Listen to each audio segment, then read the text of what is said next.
गणियूं जे मिलिया से मिलिया पाण शिकवा जी आदत विसारे छॾी हर नए दर्द सां हर नए ॾींहुं मिले यादगिरियूं पिरनि जूं घटायूं नथा यादगिरियूं पिरनि जूं घटायूं नथा हू फिटाइनि भली पर फिटायूं नथा हू फिटाइनि भली पर फिटायूं नथा घाव कहिड़ा गणियूं जे मिलिया से मिलिया पाण शिकवा जी आदत विसारे छॾी हर नए दर्द सां हर नए ॾींहुं मिली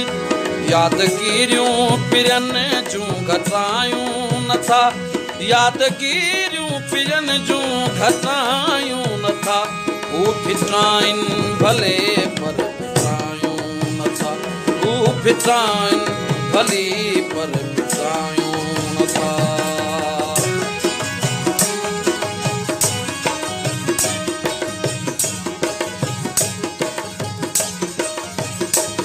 हालतनि जे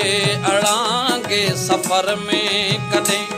ज़िकर तिन जो लॻो को खफ़ो कोन वा साख सां ई चऊं था असां इश्क पंहिंजो अञा बि थको कोन वा सिलसिला खैंचलिन जा खुटायूं नथा हू फिटाइनि भली पर फिटायूं नथा हू फिटाइनि भली पर फिटायूं नथा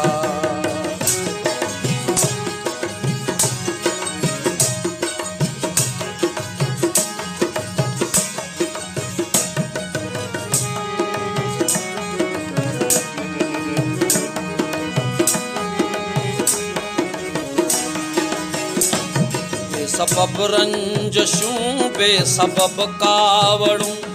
एतरी थी अजब ही अदावत रहे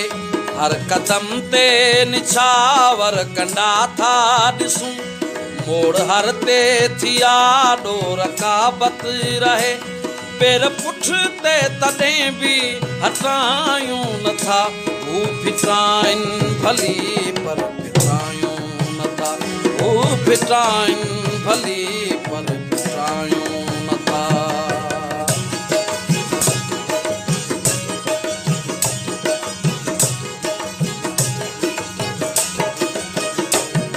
हयाती त छा जे जनम न मिले सोभ अरबे सखियुनि जे नाले कजे पाण सम्झो इने में तई हज खटियो ॿी उमिरि जे पिरनि जे हवाले कजे नक्श तिन जा ज़हन तां मिटायूं नथा हू फिटाइनि भली पर फिटायूं नथा हू फिटाइनि भली पर फिटायूं नथा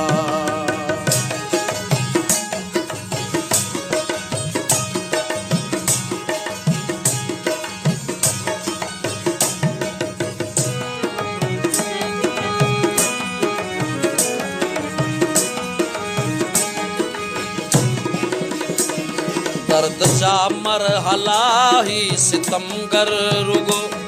आरज़ी रहे हाथ गुज़री वेंदा फ़ैसला वक़्त ते ही छॾे था ॾियूं ख़ुदि ब ख़ुदि मसइला नेठि निबिरी वेंदा